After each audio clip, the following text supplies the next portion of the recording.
so it's not open. But we are going towards the rise of cyber Satan. And so we are going towards a moment in which even us as human beings will be surpassed by AI, which in 10 years' time, one AI will be capable of all the faults of mankind in one single computer. Imagine that. And be capable of reasoning and multiplying even the possibility that we have of expanding our knowledge through the AI if we make a correct use of it. Because today, the Jesuits, for example, are saying, use the AI, but don't use it to write your essay. Rather, use the AI to find the books you need for that essay, to find the material you need for your research. Unfortunately, then you have the majority of kids today say, geez, damn, I'm just going to get the AI to write the whole thing. I can't be bothered. This is going to take me too long. Welcome back, everybody. We're welcoming for the first time Leo Zagami. Leo, how you doing, brother? Great. Thank you for having me on. It's a pleasure to meet you both, fellow Californians. We will be discussing a lot of interesting topics today. So I guess your audience will have a great show. Thank you for joining us. We found out about you from our friend Christian White's show. We also listen to your podcast. Also, we want to start this out by talking about something you talked about on your podcast recently with Peter Thiel, dialogue. We'd like to go a little bit deeper into it. This is something we've been talking about also. We actually wrote an article on this probably, 5 months ago. We wrote about dialogue and like how it's like a tech Bilderberg and like how even Rand Paul has been a part of it. You name it, like Massey has been a part of his groups. All the politicians, the people who they have faith in are all involved in this Silicon Valley tech. Massey's one that we haven't really seen him involved in dialogue, but we've seen other names like Ron Paul. We saw him on there. We saw Rand Paul on the list to be a dialogue. So this is like a Bilderberg and like WEF type thing. And basically it's what we believe is it's leading into a dark enlightenment type thing, which is what you talked about on your podcast. The idea was actually discussed also in an email that appeared in the Epstein files. The idea that Peter Thiel wanted to constitute some kind of secret society appeared even appealing for Epstein, who discussed it to some extent with Peter Thiel. Like I explain in my latest book, Reason for Frankie Smoltz. I don't know if you have read this book, but it's very important to understand the history of the family of Peter Thiel, because Peter Thiel comes from Frankfurt. Now, Frankfurt is the banking stronghold of the Sabbatean Frankists. In fact, that's also the headquarters for the European Central Bank.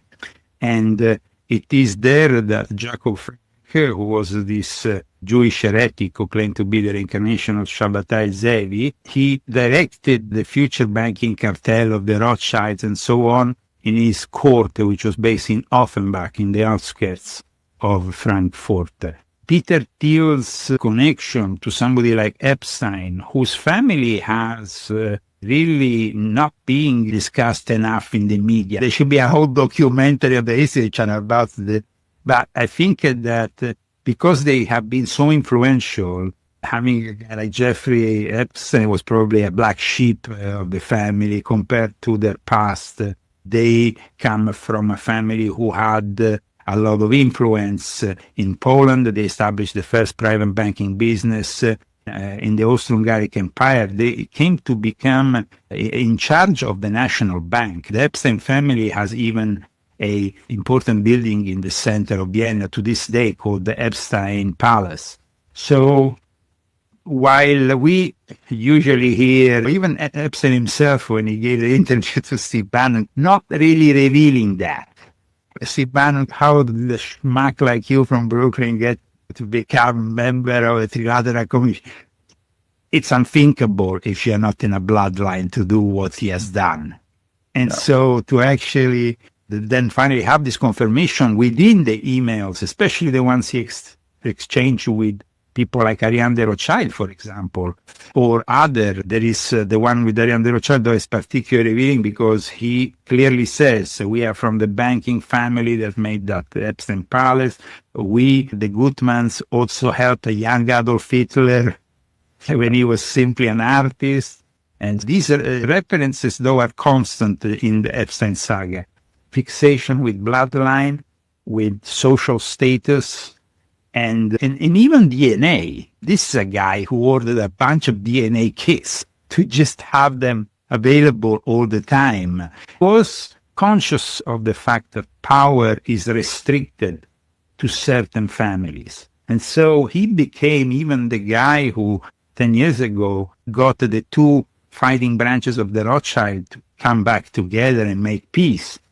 And he got from Marianne de Rothschild 25 million for that, aside from being a direct advisor to the Edmond de Rothschild Bank, whose CEO now is going to be in charge of the Vatican Bank. So all these things are rarely discussed in these terms, and unfortunately with this current situation of great distraction imposed to us by the war, the Epstein files have always been pushed aside now by the current administration for obvious reasons. So now we have even who had to pay the price.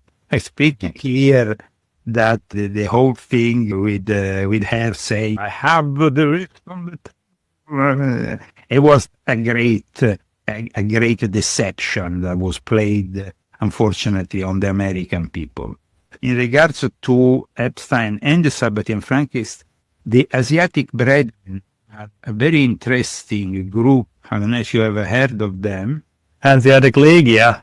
The Asiatic Brethren were the first first Masonic order to let the Jews inside their lodges. But at the same time, the son of the cousin of Jacob Frank, Moses Dobruska, who then himself changed name a couple of times and became officially a Catholic like many Sabbatean Frankists, but he pushed inside this order all the teachings. And at the same time, the Asiatic Brethren was born out of a milieu and a group of people that were heavily involved with the activities of the Golden Rose Cross, the Order of the Illuminati of Adam Weishaupt. And so there is then this reoccurring degree system that we find in the Golden Dawn, we find in the Società Rosicruciana in Anglia, which is actually derived directly from Germany. In fact, the Golden Dawn claimed a direct lineage to some mysterious figure we decipher. In reality, it was a Sabbatean Frankist figure. Of course, there is been a heavy influence by the Sabbatean Frankists, who people from your show might not know, but have a Jewish sect that doesn't respect the Mosaic laws or the traditions of Judaism, but does the opposite of everything, all the Jewish precepts. And they do it in order to bring around, they claim, a messianic era that embraces values, though, that are completely contrary to our values. The values of the West have been built on the traditional Judeo-Christian approach. Then something changed with the French Revolution. And in fact, there is a direct involvement of the Sabbatean Frankists in the French Revolution with this Moses Dobruska, because he was involved in La Philosophie Sociale, which was an important element of the social transformation that led to the liberté, égalité, and fraternité. Everybody says liberté, égalité, fraternité, and that is the base today of the France, of the République Française, thinking that we are all the same. In reality, even that saying should be interpreted in an initiatic way, because it's liberty if you are free, of course. Equality, though, it was interpreted within the lodges of Freemasonry as only between people of the same degree. In the fraternity, only if you were, of course, involved in Freemasonry, which in France still to this day is so popular and so influential. In regards to the word occultism, we know that it sprang out of Eliphas Levi. Eliphas Levi was the guy who popularized this name, occultism. But even Eliphas Levi, who used to be a Catholic, he was Abbot almost. He was basically somebody who was in the clergy of the Catholic Church, who then left the Catholic Church altogether to become a sort of occultist/socialist. But he was influenced, his mentor was a Sabbatean Frankist from Poland. And when I say Sabbatean Frankist, I say Sabbatean Frankist whose Sabbatean Frankism is asserted. It's not simply ventilated, but it's asserted. So then his name was Eliphas Levi, suddenly. Eliphas Levi, though, is the guy who a lot of the people from even the modern Rosicrucian groups tend to study with great respect. But even the Freemasons, if you think about it, Albert Pike based his dogmas and rituals on the dogmas and rituals of high magic of Eliphas Levi. So the figure of Eliphas Levi, born Alphonse Louis Costin, who was a writer, his books are still to this day very influential. And he was initially pursuing this career in the Catholic Church. Then he abandoned the priesthood to become a ceremonial magician. And then he took this Jewish name, but nobody really talks about his background and why he took a Jewish name. And nobody talks about the links with the Sabbatean Frankists. He was also the guy linked with the early days of what then manifested as the Società Rosicruciana in Anglia, William Butler Lytton, and the creator of very important books. And of course, the myth of the Vril, which is also very important. So I think that people, Edward Bulwer Lytton, called Eliphas Levi, guested him in London, and actually got him to do an evocation to show that he was capable of evoking something. And apparently, he evoked Apollonius of Tyana, which then became the basis for then the successive birth of the Società Rosicruciana in Anglia. But let's remember that it was also the middle of the 1850s when Spiritism was starting now with Allan Kardec then taking off, and Spiritism was very popular. The Ouija board, rather than other techniques, were starting to surface. And so I think that it was an era, the period, the 19th century, in which we see gradually the rise of a highly industrialized, a society that starts to be industrialized, the Industrial Revolution. But at the same time, there was paradoxically part of our society that was rejecting elements of reason and embracing the ones of unreason, and often falling into the hands of charlatans that claim to talk with the spirits and all kinds of things. So there is definitely this interesting element. Then in 1875, you have the birth of the Theosophical Society, and that is another important element connected to the Sabbatean Frankists, because, like I explained in my book, Madame Blavatsky's mentor was this gentleman called Max Theon, who was a Polish Sabbatean Frankist. The Sabbatean Frankists were particularly relevant in Poland, aside from side parts of Ukraine and other. This heresy had spread like wildfire, and unfortunately it affected all the Orthodox Jewish community.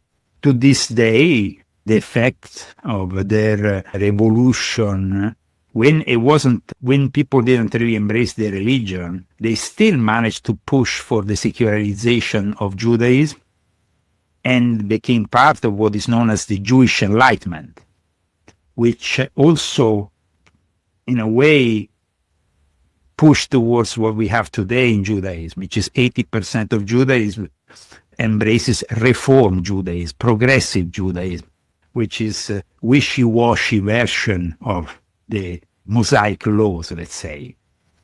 However, I leave it to you to give me the next question, otherwise I take... I didn't know that Eliphas Levi was part of the Sabbatean Frankists. I've read a few of his books. I've read Yeah, I did not know that he was a part of. Did not know that he even influenced the one that wrote the three world wars. Over Pike. Yeah, I didn't even know that either. If you want, I can give you some more specifications about it, because he was born in 1810, as we know, died in 1875, which is in fact the year the Theosophical Society was established, also by not only by Madame Blavatsky, but also by a person who was associated very closely to him until the last years of his life. So there was a direct connection there. But his mentor was the Sabbatean Frankist Joseph Maria One Wronski. He was the guy who introduced Eliphas Levi to occultism. And this is not like conspiracy theories. I base my work on, when I do a book like this, knowing the criticism of this opera, the fact that you are dealing with things that, of course, can also upset people when you are digging into the roots of Christian Zionism, but not in a generalistic way, or you're digging into the roots of the present problems regarding Jeffrey Epstein. You need to have, you need to be really strict with yourself, even when it comes down to your sources and cross-referencing everything, to make sure that you are bringing a product which is credible. Because this book, for example, is appreciated by a lot of Orthodox Jews who are critical of the Sabbatean Frankists, who are critical of groups like Chabad Lubavitch, which are also have been unfortunately infiltrated. So I tend to be a little bit now. David Aziza received his PhD from the Columbia University. He's a very good academic, has made some great research on this influential poet, also called the Polish poet called Adam Mickiewicz. And basically he is mentioned in relation to the Frankists, and is clearly mentioned. And so the fact that Mickiewicz confirms that Wronski, Eliphas Levi's mentor, was part of the Sabbateans, it's not, I repeat, simply a theory. It's a fact that we can find from credible sources. So it's then when you actually start seeing what Eliphas Levi was teaching in his book, because I actually studied every single book of Eliphas Levi, starting when I was a kid, because I had them in my father's library. So I have still to this day a bunch of Eliphas Levi's books here that I can show you, and that I regard as very important for my own formation, esoterically speaking, magically speaking. Let's not forget Aleister Crowley claimed to be the reincarnation of Eliphas Levi himself, because he was then born in 1875. But Eliphas Levi, basically, Eliphas Levi's mentor, Wronski, was particularly known as having, because then you had Polish emigres in Paris, and there was this opportunity for Eliphas Levi to get in contact with this whole reality. So then he embraced, Eliphas Levi, the redemption through sin concept of the Sabbatean Frankists. And not happy with being simply, usually the Sabbateans are the ones who embrace other religions, like the Sabbateans embrace Islam, and then the Sabbatean Frankists embrace Catholicism, and they brought to the Catholic Church 20,000 Jewish converts. On the contrary, Eliphas Levi wanted to embrace the Sabbatean Frankists and even claim a Jewish name, Eliphas Levi, which of course even the surname Levi is a particular surname, because we know the connection of the Levis with the priesthood, the holy priesthood in Judaism. So the evidence Eliphas Levi's Frankist believes in his writings also are pretty obvious.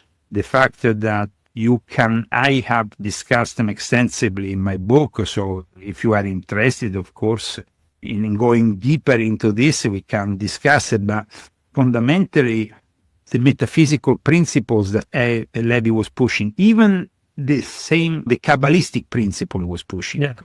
When you suddenly have all this interest in Kabbalah in the 19th century spreading left and center through various secret societies, including, for example, the Golden Dawn.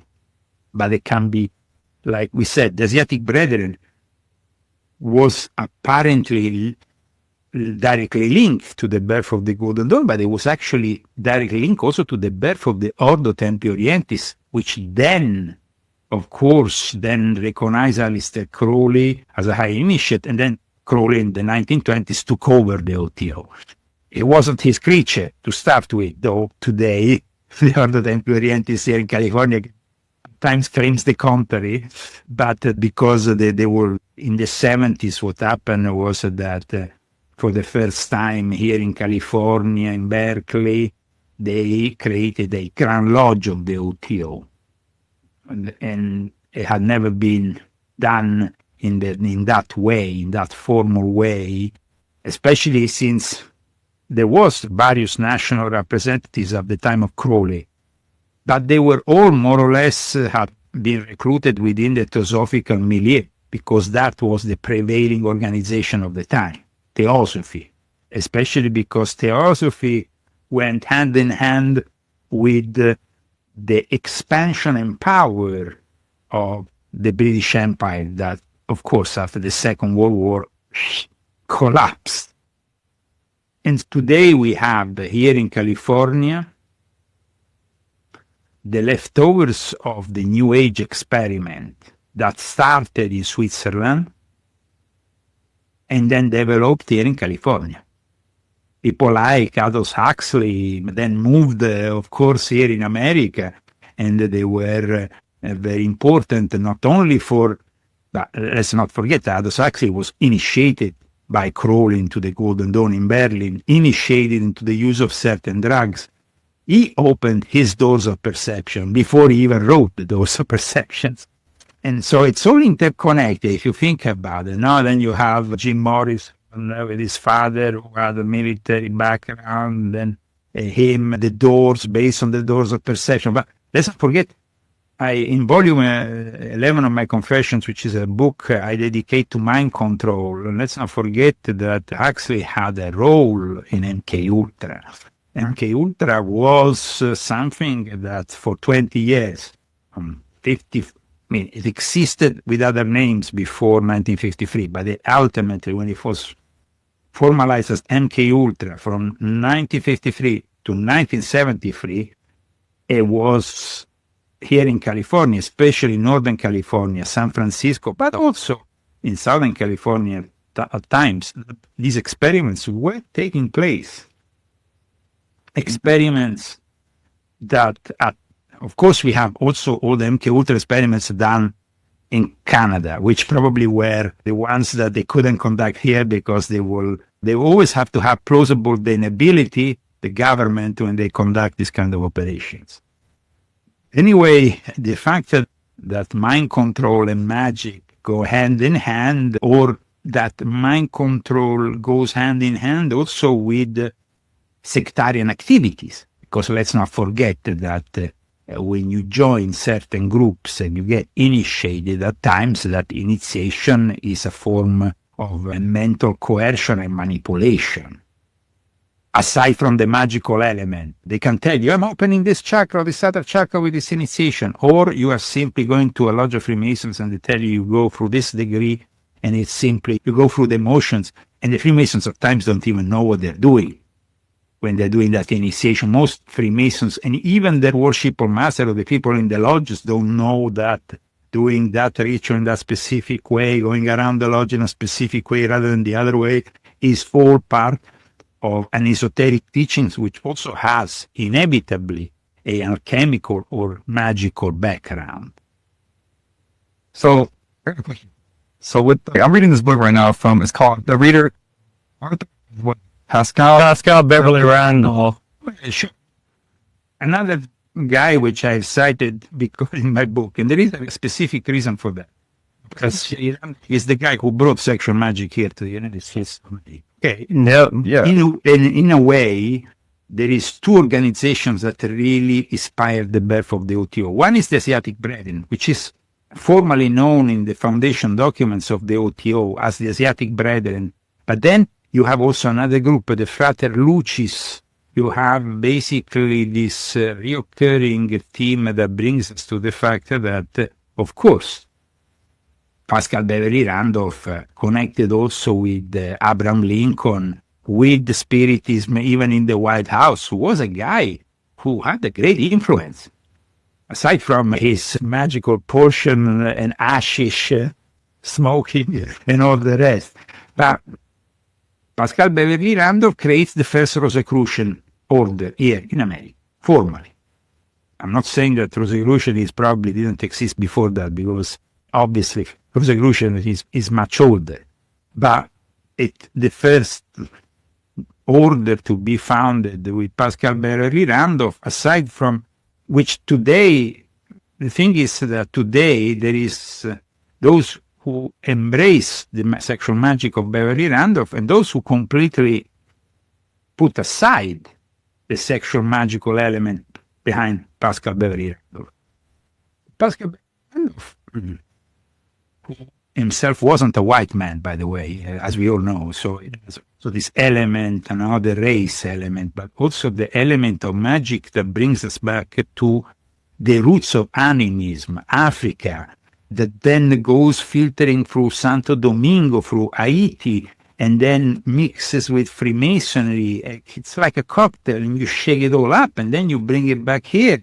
And it actually constitutes even the basis of the ancient and accepted Scottish. So there is, I say that everything is a thread that connects all these realities within the Western initiatic system. And so would Dion Fortune be a part of that also? Because reading one of her books also, Mystical Kabbalah. So I'm wondering if that's part of it. The Fortune was, of course, part of the Golden Dawn. Then she broke up, created the Servants of Light.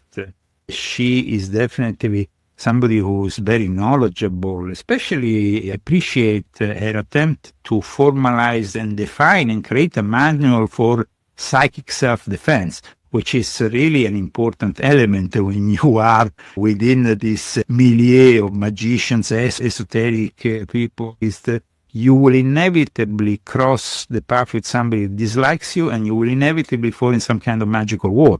So, and that is just superficial, of course, but it happens. And it happens at an even more profound level when psychic powers are used from an egregor, because the concept also of the egregor is very important here. Concept that was embraced. Mark Savage, yeah. Mark Savage talks about that, the egregor. He embraced it, but the concept is much older than him. And we go back also to Eliphas Levi. And the fact that the thought form, that we create in a lodge, in a group of people, it then generates almost a metaphysical creature of sorts, which can be negative or can be positive. I'm not saying that all the egregors are positive or all the egregors are negative, because egregors can be created simply with one or more people start thinking about something.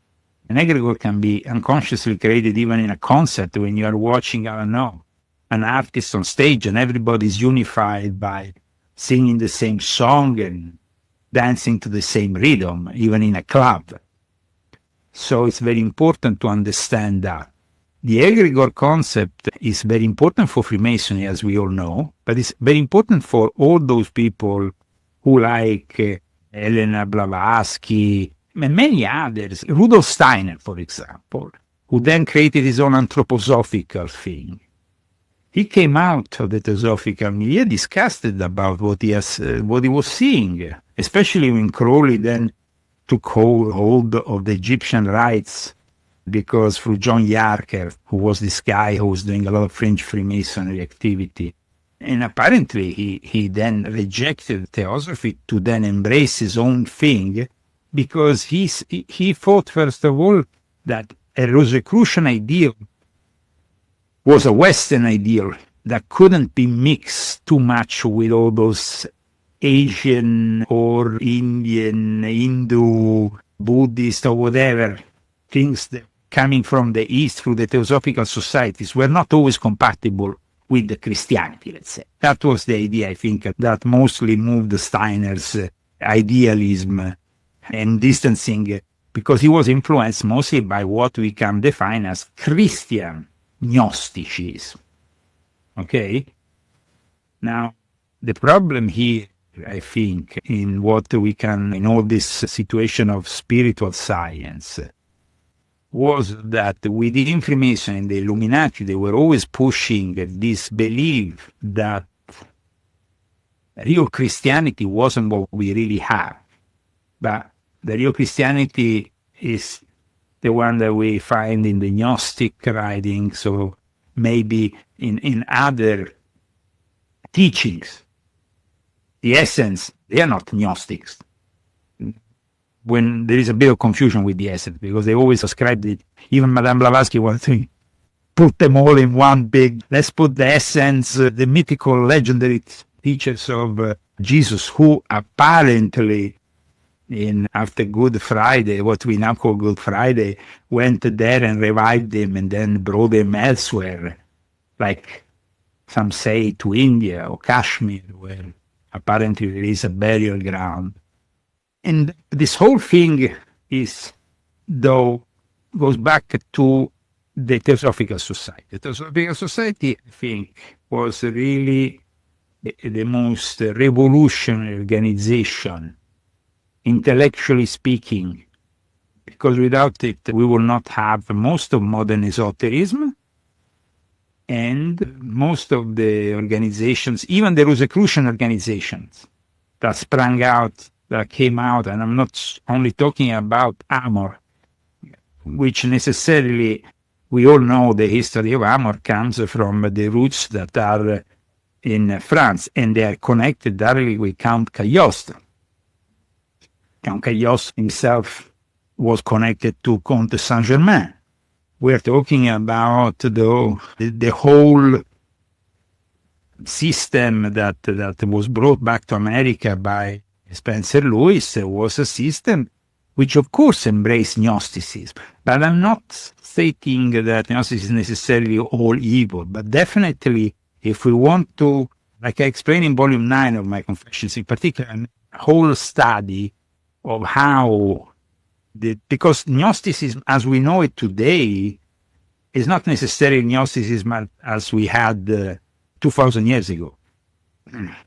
We start to see the Gnostic schools and even the Gnostic churches coming out of France.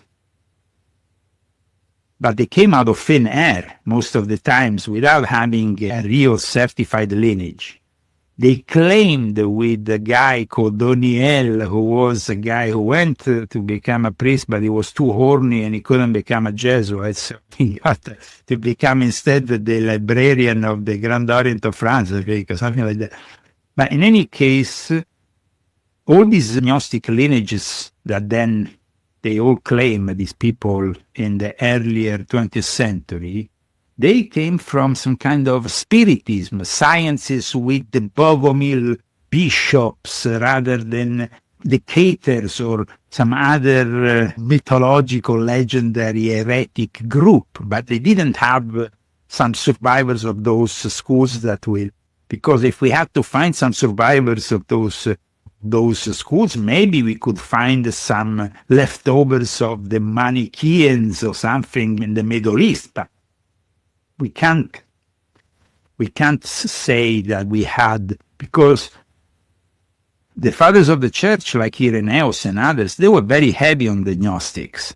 They purged the Gnostics out of Christianity, because what happened? Now, the Gnostics, like I explained in volume 9 of my Confessions, were the Illuminati of the time.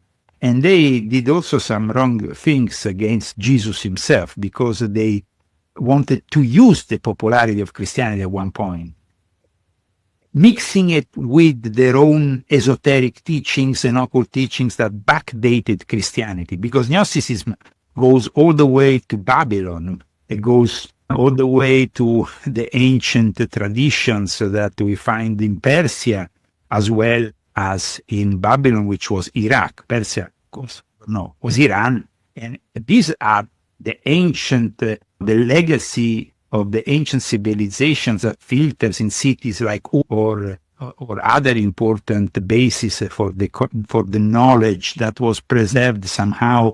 When in Europe, unfortunately, we went into the dark time, into a dark era with the fall of the Roman Empire, in which culture wasn't really important or relevant. Hermeticism, the magic of the Renaissance, it all comes after it actually resurfaces thanks to the Iberic Peninsula. They are the ones who took it, but they came from the Iberic Peninsula. In fact, first they took everything they could take from the Moors, from the Jewish, from the Alumbrados, which then were the Illuminati of the time in Spain, were mixing all these teachings, while the Catholic, the infamous Spanish Inquisition was purging the whole of the Iberic Peninsula. But without those teachings that were originally preserved by the Moorish, and so by Islamic people of Islamic culture, who in a way managed to preserve, let's say, the ones who I think most important in this act of preservation are the Sabaeans, not the Sabbateans, the Sabaeans, who are ancient South Arabian people. And the Sabaeans, who are this important religious group mentioned 3 times in the Quran, they manage in a way to, modern scholars have variously identified them as the Mandeans, the Manichaeans, the Sabaeans, Heshkalites, there is all kinds of, but the fact that they managed to preserve not only elements that came from ancient Egypt, ancient Greece, even Buddhist elements, and they preserved elements of the Assyro-Babylonian religion. So today in Iraq, in Iran, the name Sabaean is usually applied to the Mandeans. And we shouldn't forget that this is a very important group because they are the ones who follow the teachings of John the Baptist. The bulls, yeah, the spell bulls they use.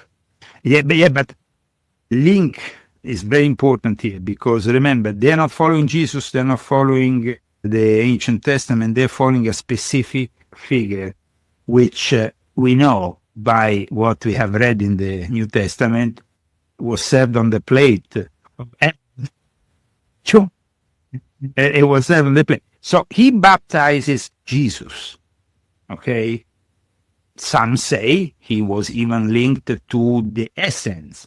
Now, the interesting elements of the essence is that the essence, when we start talking about the Dead Sea Scrolls, we should definitely also then focus on the identity of the essence. But in any case, these are monotheistic people, and they manage to preserve, let's say, certain knowledge that you have to understand that when Islam arrived in the Middle East, especially in places like Persia, in places like Babylon, these places are the places that eventually will lead to the birth of Sufism in the Shia tradition before Sufism will eventually be embraced by the Sunnis.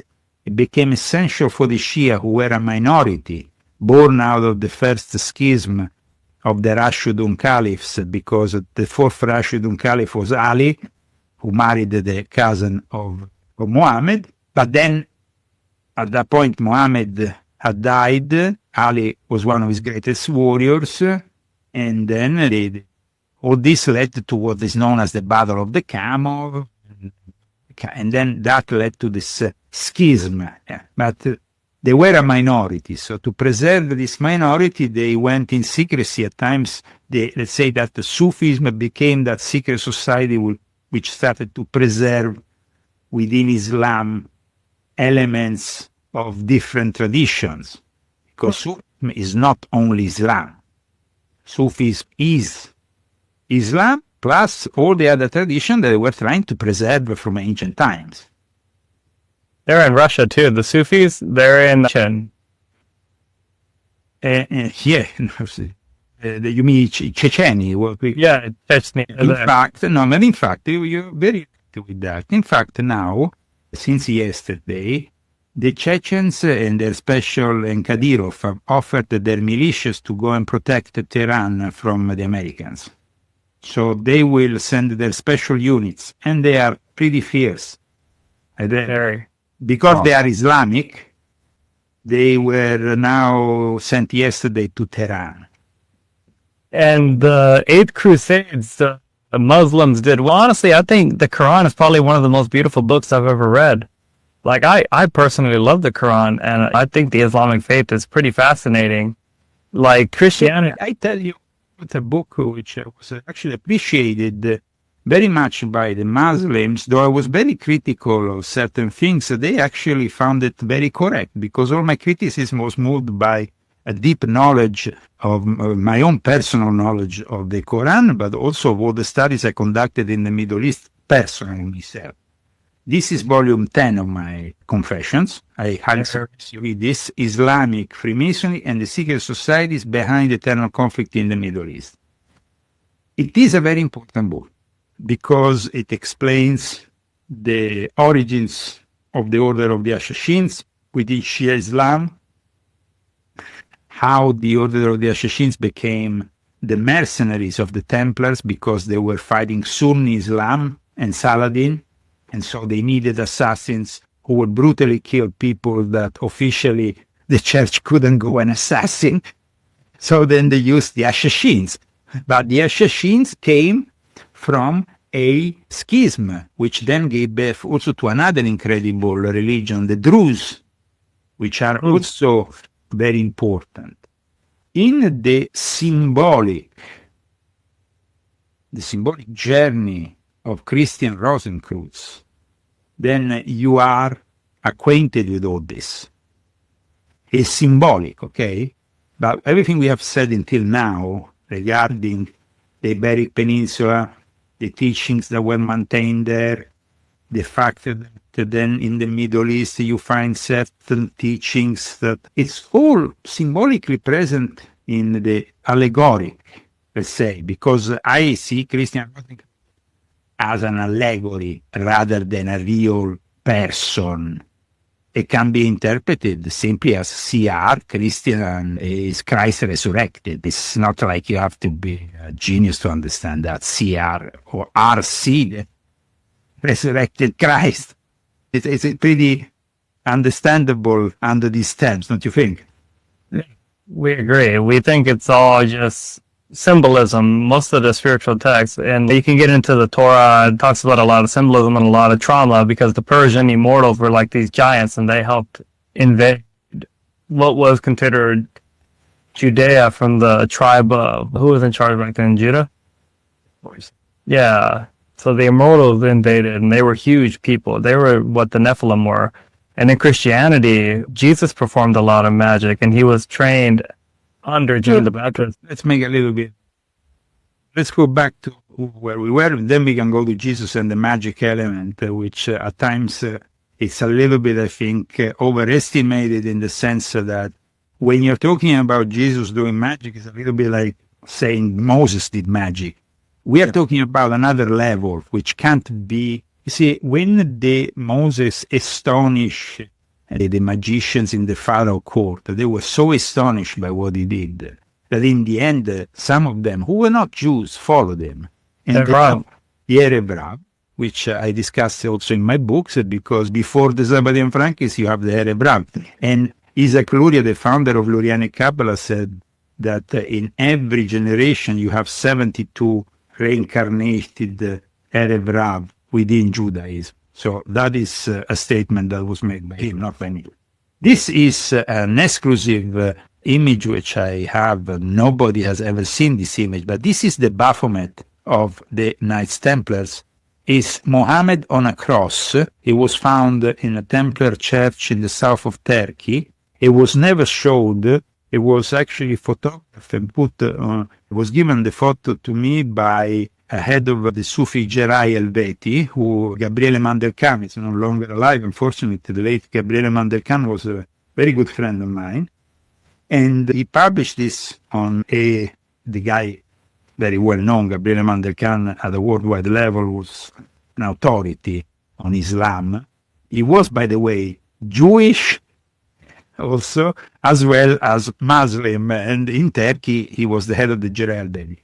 Now, this photo and the actual cross portrayed in it is very important because they have never had the courage to put this cross with Muhammad on it in a museum, being afraid of the Muslim fundamentalists blowing up the whole place, because it is an heresy. You can't put Muhammad on a cross. You can't even represent Muhammad, let alone put him on a cross. But this represents the beliefs that they had. You see, the Assassins and then converted the temples, some temples, not all temples, to their beliefs. And their belief, Muhammad on a cross, is complete. But the fact that the word Baphomet derives from Muhammad. Then later on you have the Baphomet of Eliphas, but that's a completely different game. And that is the one that was popularized also by Alistair Crowley, who himself signed himself as Baphomet.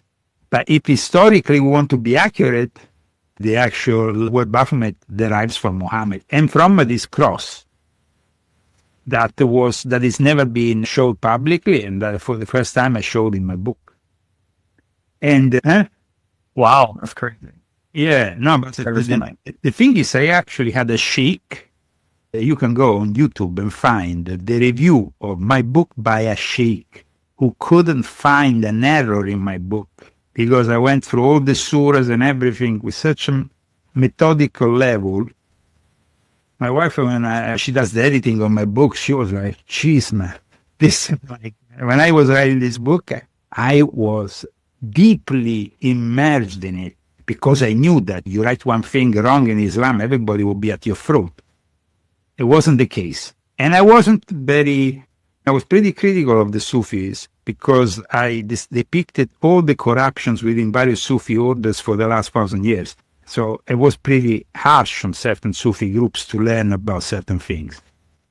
But in the end, I was correct about what they said. You have to understand, Jalaluddin Rumi, who is reputed this incredible Sufi, I went to his burial ground in the city of Konya in Turkey, but then he got these people and then the disciples, and they are a bunch of thugs. After become thugs in a way, they want to kill each other to preserve certain traditions in a certain way, and then become themselves the leaders, and so it becomes all a war.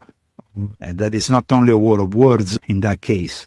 It becomes a war of a belief in God, which at times brings to some very despicable actions, unfortunately.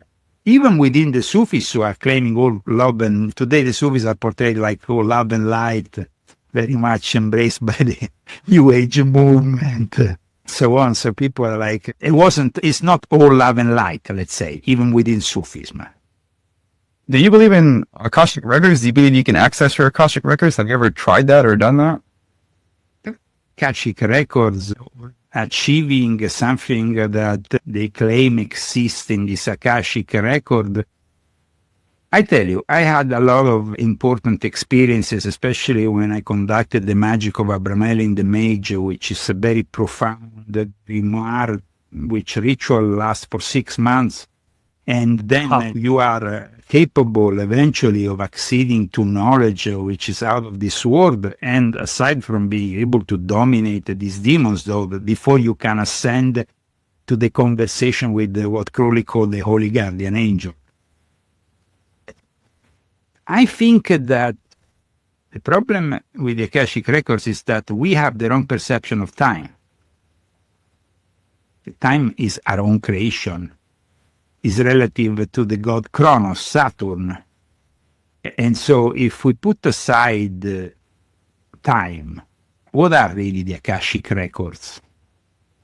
Or even the term record, because records, you are recording something. Yeah. But if you're living it at the same time, and if you don't have any past, present, and future, then it becomes another thing. So we believe. We listened to a book called, it was an audiobook, it's called, from Dolores Cannon. I'm pretty sure you've heard of her. It was conversations with Nostradamus, and she talked about that time is happening at all at the same time. Everything's happening all at the same time. Yeah, and she would do astral projection to go to like different time periods, different periods of time, where she would talk with Nostradamus, and what this book was about astral projection. And she basically said the same thing. There's no Akashic, everything's happening at the same time. Time isn't real. Time's just, it's everywhere. I'm in good company. I came to the same conclusion. I didn't know the specific work you cited, but as you see, it is simply proceeding with logic, not necessarily because you want to not believe in analogy, because I am a great believer of analogy before the advent of logic, because the two things. But having said that, as you see, we arrive to the same conclusion. So it is for me very important to understand now where we are in this turning point in history. That for us, that we are living here in the here and now, in the hic et nunc, as the Latins will say, it's definitely a moment of great turmoil, which also definitely will precede the creation of something inevitably new. Because in my work and my research, but also my direct experience with these secret societies, I've always, over and over again, heard about their fascination with artificial intelligence and robotics. And it seems like we are now at that turning point in history where actually artificial intelligence and robotics might annihilate or transform forever humankind, because a lot of these people embrace transhumanism. A lot of the people who have pushed for things like modern Satanism, which of course is very materialistic. People like Anton LaVey were obsessed with the robots or with artificial companions in the future. Of course, he died not knowing that in the year 2026 you will have that possibility. So he was simply mimicking and creating hypotheses. But I think that it's very important to understand that we are risking our own image of God, because we are built in the image of God. But once we start modifying, we are modifying ourselves. So we are inserting external elements. We will lose that. And it will be a big loss. Because today I'm talking to two intelligent gentlemen who have studied, who are well read. But watch the people of your age today who are not capable of reading a book, who scroll maybe one page on the internet and that is already too much for them. And we are going towards total idiocy. And at that point, they will not be able to do the most basic things. So I agree. I actually said in this reset that we're headed to, go ahead to our global reset, that gold, silver, none of that shit's going to mean anything. The only thing that's going to matter is skills and capabilities. That's going to be the currency. You have to have skills that are transactional. If I'm building a bike and you're a farmer, I'm going to expect more of your harvest for the bike. But if I make bikes and you make horseshoes, that's a fair exchange. It's all about skills and relearning, reskilling, and upskilling yourself and building social capital. And then also the spiritual work as well. There's no such thing as death. Death isn't real. It's what you make of it when you die that is the truth of your reality, your ether, your energy. Absolutely. No, I think that you are very correct in your assertion, because art and craft is a product of human ingenuity. The moment in which the AI and robotics wants to deliver that, they will always have an approach which is within the algorithm. So it's not open. But we are going towards the rise of cyber Satan. And so we are going towards a moment in which even us as human beings would be surpassed by AI, which in 10 years' time, one AI will be capable of all the faults of mankind in one single computer. Imagine that. And be capable of reasoning and multiplying even the possibility that we have of expanding our knowledge through the AI if we make a correct use of it. Because today, the Jesuits, for example, are saying use the AI, but don't use it to write your essay. Rather use the AI to find the books you need for that essay, to find the material you need for your research. Unfortunately, then you have the majority of kids today say, Here's a damn, I'm just going to get the AI to write the whole thing. I can't be bothered. This is going to take me too long. But the opportunity that we have, imagine, to just go through a whole library in a few milliseconds and get that author or get that subject out of a bunch of others. It's incredible what you can do if you really make a legitimate and, let's say, regular use of the AI. But unfortunately, the temptation is to simply become parasites in this planet that we eat and shit and don't think anymore because the whole thought is the process is delivered to a machine. That is unfortunately what our journey seems to be ending. And then you have, of course, the fact that these big data centers, I explained, I have made 3 books on Cyber Satan, volume 6.66, volume 7, and volume 9, which focuses on quantum computing, which is birth really of techno-feudalism. So we were talking about Peter Thiel, talking about, apart from Peter Thiel's concept on the Antichrist, which is completely eschatologically wrong, and he's like completely siding with Satan himself when he says, oh, AI and robotics will fight the Antichrist. Sure. The AI and robotics will be the Antichrist because they will be ones that Cyber Satan will use to aid the rise of the Antichrist. Be the Homo Deus, right? You all know Harari talks about Homo. Of course, but in fact, I have written this book where I discussed the thoughts of Harari, volume 7. It's from the Occult Roots of the reset to the Populist roots of the great reject, because we as populists should reject all this.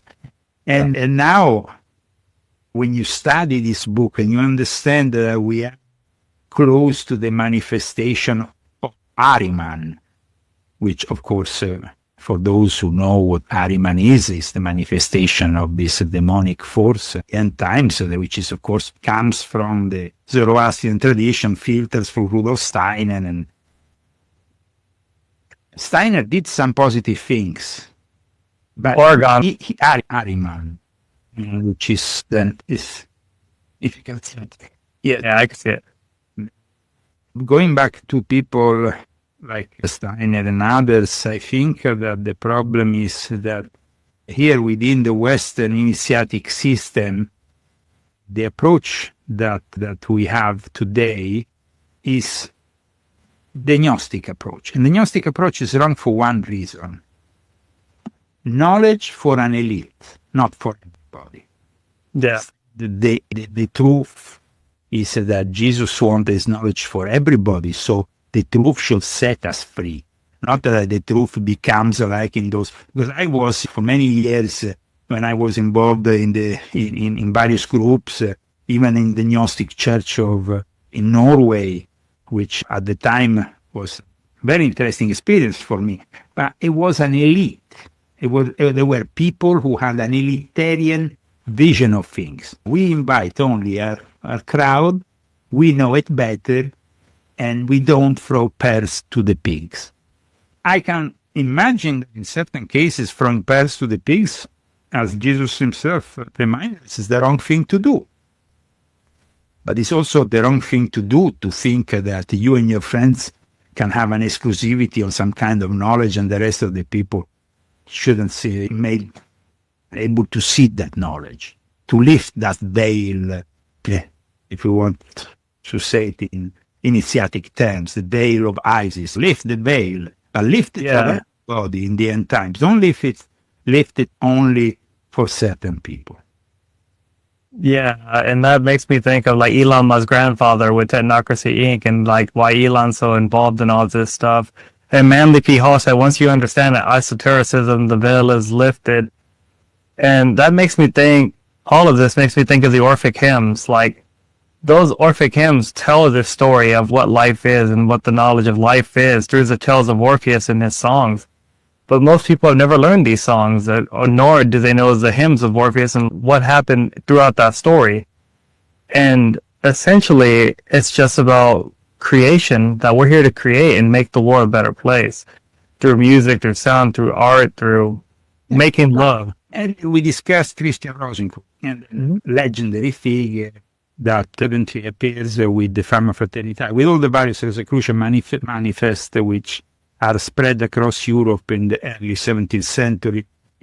But if we go and study this, Christian Rosenkreuz, his travels through the Middle East, Egypt, Spain, after what I told you today, and we understand how acquiring forbidden knowledge, leading to what he claimed was a spiritual reformation, aimed at healing and scientific advancement, was not really then something that his future students of the Rosicrucians will respect, because 1 century after the Rosicrucian manifestos appeared, the Jesuits were way too eager to infiltrate the whole Rosicrucian agenda, led all their agents left, right, and center, and they actually also had created the basis for what is the Golden Rosicross with Athanasius Kircher, with their early studies on Egypt when we still didn't have the Rosetta Stone, with inviting this important Swedish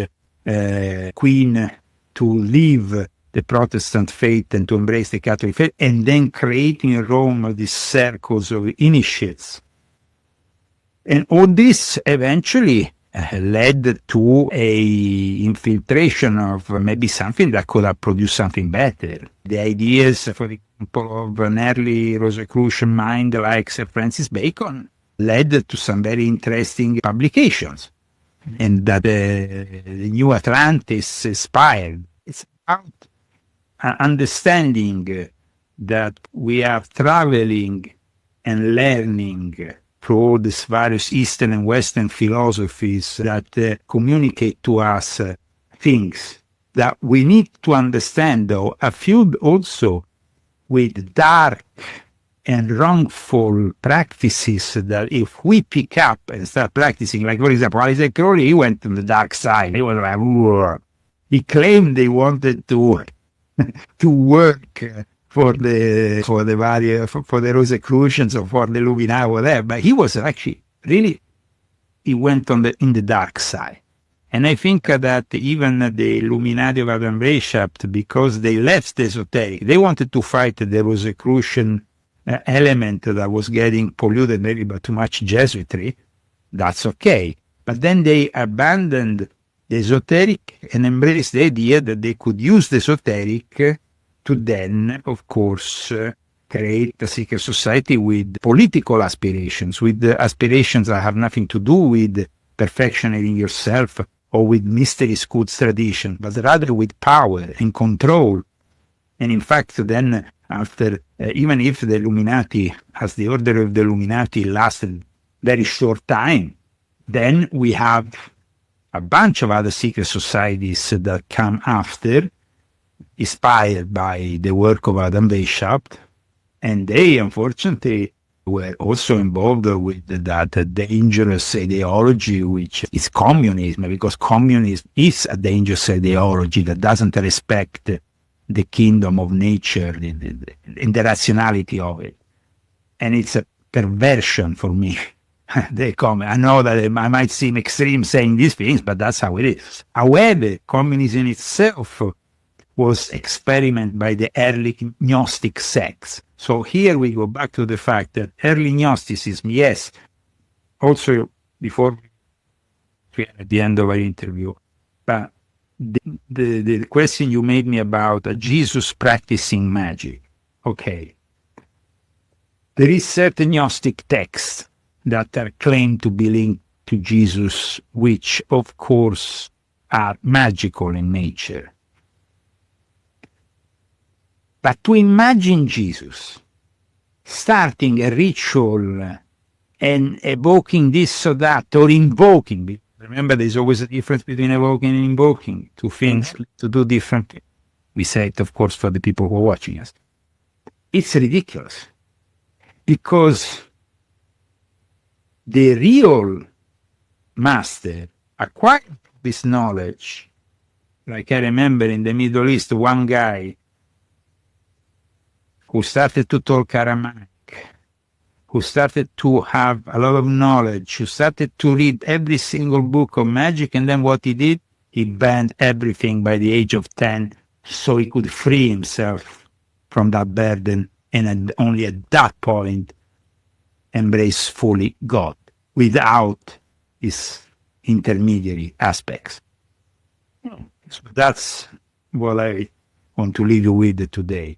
Jesus embraces something more profound because he has knowledge of it, but he doesn't need to start. He doesn't need to go and become the high priest of the temple. The temple actually gets destroyed 70 years after.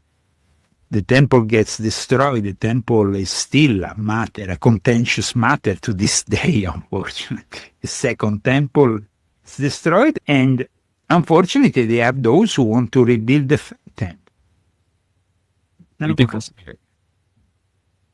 don't know, because that is really, that implicates the destruction of the mosques that are, the whole area is holy for all religions. Yeah. So to actually want to have an exclusivity over it would be destroying everything else. In my book here, I explained in a very rational way that Muhammad was already dead when the Muslims arrived in Jerusalem. So the whole concept that, basically flying on some kind of winged creature and arrives on top of what then becomes one of the second most holy shrine in Islam, it's of course created out of thin air, so they could have also add this, let's say, a religious element to a place of great importance. However, over 1,000 years after this happened, the Knights Templars arrived there and they created two bases, one in Gaza and one right there, because it was for them very important area. Brother, you want to tell them where they can find you about your YouTube channel, your books, and all that good information? So, yeah, having said that, if we ever see the Al-Aqsa Mosque and the whole show going down, I'm not sure that is going to be good news for anybody. But of course, if they want to, then there is, like I explained, the problem of people using religion for other reasons. It is really, the two things should be separated. In an ideal world, maybe, one day we will have the unity of all things.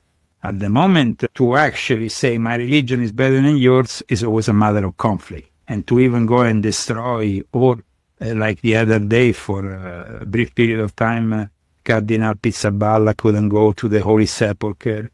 And then we have a missile that arrives nearby. It's a very risky time we are living. We should all pray together this Easter, whatever is your belief system, and try to move forward for humanity with a better situation. And if people want to find my work, they can do it at leozagami.com with all my latest articles, with all the links to my latest books.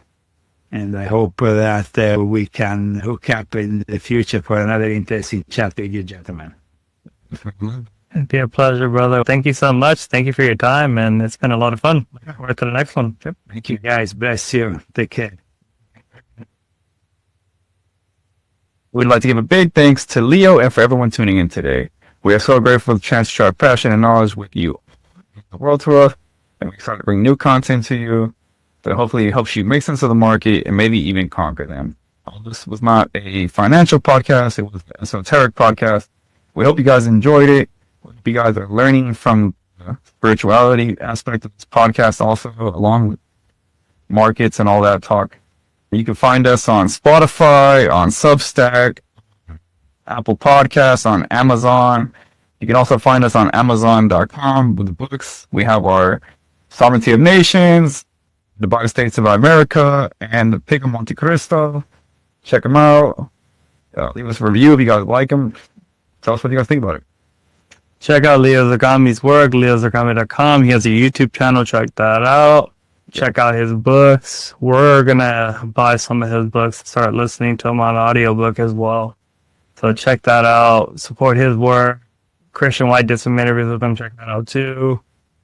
And thank you guys for tuning in. Hopefully you learned something. And so